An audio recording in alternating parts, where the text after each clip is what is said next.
Hi everyone, welcome back to the Property Finance Podcast, and today I just want to do a really quick podcast about something that's going on at the moment within the property market, within specifically bridging finance, development finance and kind of mortgages.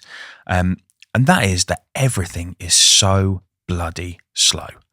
And we've found it across every deal that we're working on, every broker that I speak to, every lender that I speak to. Everything is just moving at a snail's pace. So I just want to jump onto a really quick podcast just to talk about it and kind of get some thoughts and feelings out there and some things that we can do as brokers and some things that we can do as investors to kind of move the process on a bit. So there are a few things that are causing delays at the moment, and I'm going to kind of start from the start of the process and work through the entire process and kind of identify where each bit is being slow. So the first bit where we're finding delays is with you guys, and I mean that respectfully, but the biggest thing we find is clients not responding in a timely manner to stuff. So we'll send an app form to a client and it'll take 3 weeks for the app form to come back. And the problem I have with that is if someone comes to me and says, I've got this really urgent purchase I need to go through, I've got this, I've got that, I need to do it really, really quickly. If I then send you an app form and it takes you 3 weeks to return that app form, the urgency goes out the window because it becomes really, really difficult then for us to push things forward really, really quickly. Because if it takes 3 weeks for the application form to come back, we've then got to process that application form, we've then got to go through it, everything else. Then that 3 weeks then becomes 4 weeks, 5 weeks, whatever it may be. So what we tend to find is that if that app form can come back in a timely manner, if all of the information can be provided in a timely manner, it really does speed up that initial part of the transaction. So that's where the first delay comes. Now, don't get me wrong, that's probably one of the smallest delays that we're seeing at the moment. Then when we move through to submitting the application to the lender, that's where things slow down as well. So it's my turn to pick on the lenders now. Lenders' processing times have really plummeted. We used to, I mean, even as recently as kind of 6-7 months ago, you used to send something to a lender and it used to be processed within a day, or they'd look at it within a couple of days. We're now seeing SLAs, which is essentially a lender's time that they allow to sort of respond to things internally. We're now seeing these SLAs going up to maybe 7 days with some lenders. Now, where that becomes really, really difficult is if we've got a client who's really, really working their socks off to get us information quickly. If we then send it to a lender and it sits with that lender for a week, how do I justify that to a client? Because that's where it becomes really difficult, is sitting with the client and going, yeah, I'm really sorry, but the lender still hasn't looked at this information. And a week later, I'm really sorry, the lender still hasn't looked at this information. And again, it just causes unnecessary delays. So we've started working with lenders who we know are processing stuff quicker, because it's a killer. It really is, especially on auction purchases, things like that. If you've got 28 days and you're losing 7 of them just with the lender looking over the application, God, you're going to run out of 28 days bloody quickly. So that's where that kind of delay comes in. Then obviously you've got the professional team, we'll call them, or the professionals, which is your valuer, QS, and solicitor. These are the 3 that cause the biggest delays. So valuers at the moment are the busiest that we've ever seen them. I've never, ever seen valuers as busy as they are now. We are going to valuers and saying we need an urgent valuation, and we're being told, so at the point of recording this, we're the first week of July, we're going to lenders now and saying we need urgent valuations, and we're being told that valuations can't be done until the end of July. That's a month before the valuer can even go out. Then once the valuer goes out, it's 10 days to turn around a report, which is just insanity. So you're talking potentially 6 weeks that you're losing just on the valuer. It's not good enough. And again, we're pushing more towards using lenders now who are using better, quicker valuers who are larger, can deal with larger amounts of business, have got quicker turnaround times, better SLAs, all that kind of thing. So again, we're kind of trying where we can to push towards that. But the issue we have as well is that there are what are called panel managers. And what happens is essentially a panel manager will work on the lender's behalf, and they're almost a broker for valuations. So the lender will get in a deal. They'll say, right, okay, we need a valuation doing. they'll go to a panel manager. So you might have VAS, appraisers, Method, whoever it may be. And what will happen is the lender will go to one of those panel managers and they'll say, we need a valuation on this property.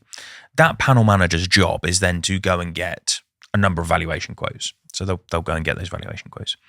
Their job is also to make sure, to a degree, that those valuations come back as quickly as possible. Now, what we found recently is those panel managers aren't putting enough pressure on the valuers. Or if they are, we're certainly not seeing it. And what that, I think, does is creates a situation where valuers are saying, yeah, we'll get it back within 10 days, but then they're allowing themselves to run over by a couple of days because they're not being put under enough pressure by the panel managers.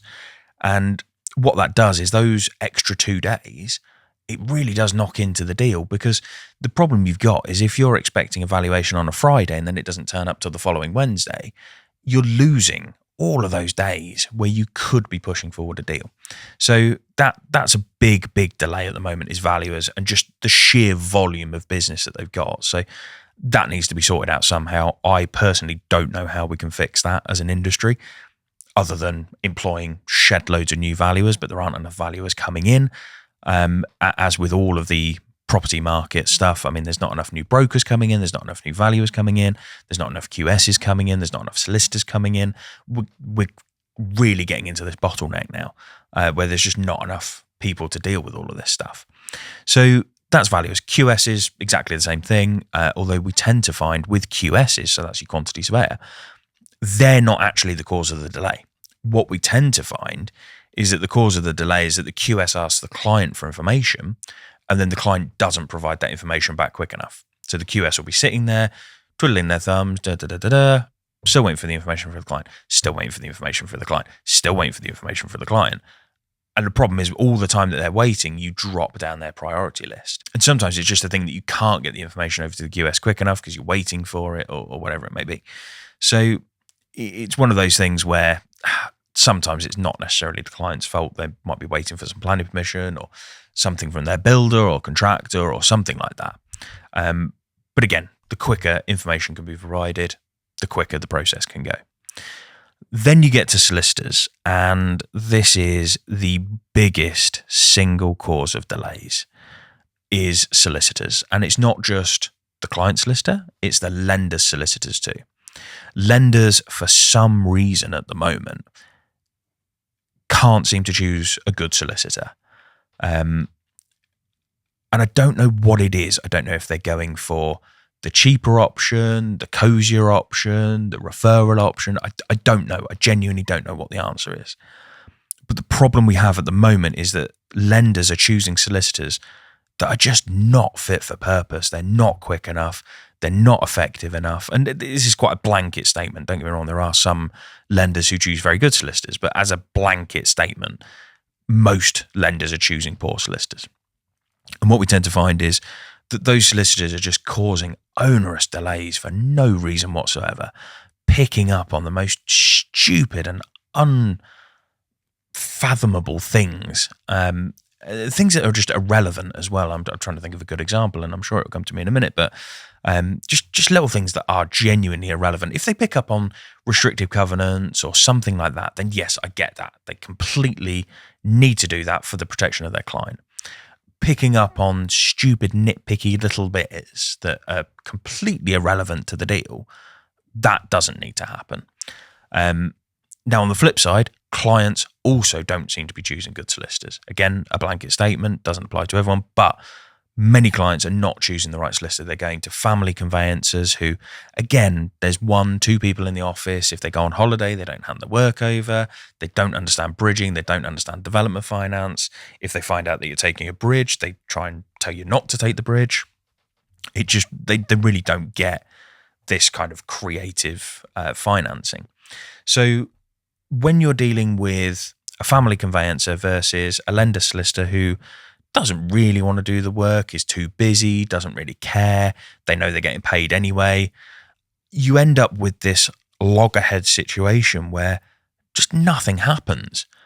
And what baffles me the most, and this is what was meant to be a short podcast, has turned into me ranting now, but what we tend to find is I'm an ex-conveyancer myself as well, so I can kind of talk about this from that thing as well. But what I always found baffling was nobody can pick up the phone. So you'll have the lender solicitor, the client solicitor, and then we'll all be sat in the middle going, will you please pick up the phone to one another? For the love of Christ, pick up the phone, talk to each other and get it done in 30 seconds. But instead, both sides are happy to send an email, wait 2 days for a reply, send an email, wait 2 days. And you're 3-4 weeks into a process before anyone's actually gotten anywhere. All party calls are the way forward for lenders, clients, everything. Everyone should jump on a phone call, 30 minutes at most, and go, right, okay, what do we need to do? What are the issues here? What do we need to deal with? What does the lender need to see? Are there any restrictive covenants? Yes. Okay. How do we need to deal with that? No, they're not. Are we happy with title insurance? Are we happy with search indemnity insurance? Are we happy with X, Y, Z? Can we deal with this? Right. Brilliant. 30 minutes. Everything's done. You've answered all the questions that you need to do in 30 minutes. And I've had that once in 8 years. I've had one all party call. And it was the best thing I've ever experienced. It was literally 30 minutes on a call. We had the lender, me, the client, both sets of solicitors. I think even the valuer came on as well. And literally everything just got answered in 30 minutes. And it was phenomenal. Rather than spending 10 minutes on it. And the argument back from some solicitors is, oh, well, I can't spare 30 minutes. But yet you can spare 6, 8, 10 weeks of 20 minutes here, 20 minutes there, 20 minutes here, 20 minutes there, dealing with stupid emails that could literally just be answered on a phone call. And that is where all the delays come from. And that's where I think the real bottleneck of this industry is at the minute. And there'll be some solicitors that don't agree with this, but unfortunately, all of us can see it, is that is where the bottleneck is solicitors. Everything is stuck in legals. And that is the problem. I mean, if I look at my pipeline now, I mean, I'm going to, for those of you listening, you'll be able to just listen to this. But for those of you watching, you'll see me pull out my phone and look at our pipeline. So at the minute of our pipeline, so 72% of our pipeline at the minute is stuck in legals. And you look at that and you think, what a ridiculous number. And it's not just stuck there for a couple of days. It's stuck there for weeks, months, trying to get it through as quickly as possible. And I think that is, without a shadow of a doubt, where all the delays are at the moment. So in terms of, I've ranted about where all the delays are coming from. But I think in terms of how we can fix this. So clients, please, please, please answer everything as quickly as possible. Deal with everything as quickly as possible. Use a good solicitor. You're going to have to pay more for them, but it works out in the long run, I can assure you. Use a good solicitor. Lenders, if you're listening to this, make your processes quicker. Just please, please, please make your processes quicker. Something has got to change in terms of turning information around. And I mean, we've got one at the moment where it should have gone to offer a week ago. It had already been, so the valuation came back. We waited the week, which is what we were told it would take to create the offer. We're now we're now Wednesday. So we're 4 days after the offer should have been done. So we're now, 10 working days. So we're now at the point where we should have had the offer 3 days ago, but instead we've now had a list of questions. And you think, well, how have we gone from expecting an offer to now being asked to load more questions? That is not a good process. That needs to change. So lenders, please look at your processes. You can speed this stuff up. Please look at who you're using for valuations. Please look at who you're using as solicitors, because again, that can all be sped up. Another thing for lenders is please insist on all party calls. I do not understand why in 2025 we cannot set up an all parties call at the start of a transaction to get stuff moving forward. I don't get it. I don't understand. So all party calls should be a necessity on every single deal. Bridging, development, mortgages, whatever. I mean, it's not as necessary on mortgages, but bridging, development, all party calls at the start of every transaction. 30 minutes, doesn't even need to be that, 15 minutes. You set a tight agenda with a series of questions and you get it done in 15 to 30 minutes. Done, nailed, everyone's happy. We move forward in the process as quickly as possible. Solicitors, there's nothing I could do to change that. It hasn't changed in God knows how many years. I mean, I was a conveyancer, 9-10 years ago, and the processes is still exactly the same. AI has done nothing to speed that up. There's nobody making any great big moves or shakes in the industry that I can see in terms of speeding those processes up. So I don't know. I don't know what the answer is there. But in terms of those of you that are listening to this, which is mainly clients and lenders, please just, clients, give the information as quickly as possible. Lenders, sort your processes out and speed those up, and look at who you're working with. And I think it would speed up the process so much. I think a lot of the bit that baffles me is everyone is moaning about this, but no one is doing anything to change it. And I think, myself included, I can't do anything to change it. But something has to change sooner rather than later. So, yeah, hopefully you found that helpful. It has just ended up being a bit of a rant, but I think this is one where I'd really love to hear what everyone else thinks about this, and really love to understand whether I'm just alone in these thoughts. And I think, having spoken to a lot of lenders and brokers, I don't think I am by any stretch of the imagination. So yeah, I'd really love to hear what everyone else thinks. But as always, if you've enjoyed it, like, share, comment, review, do all that good stuff, get it out there. And yeah, thank you very much. I'll catch you on the next one.